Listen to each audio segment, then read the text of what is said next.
Hello, my name is Otasoya Sayende, and this is my simulation for Lab 2B Electrical Design and Commissioning.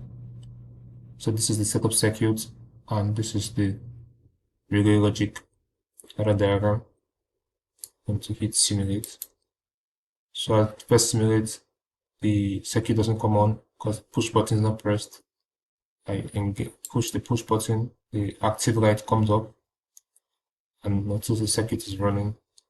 And whenever the gripper cylinder is extended, the light comes also on.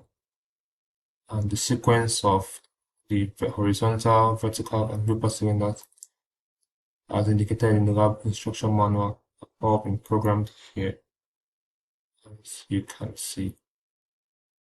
Thank you very much.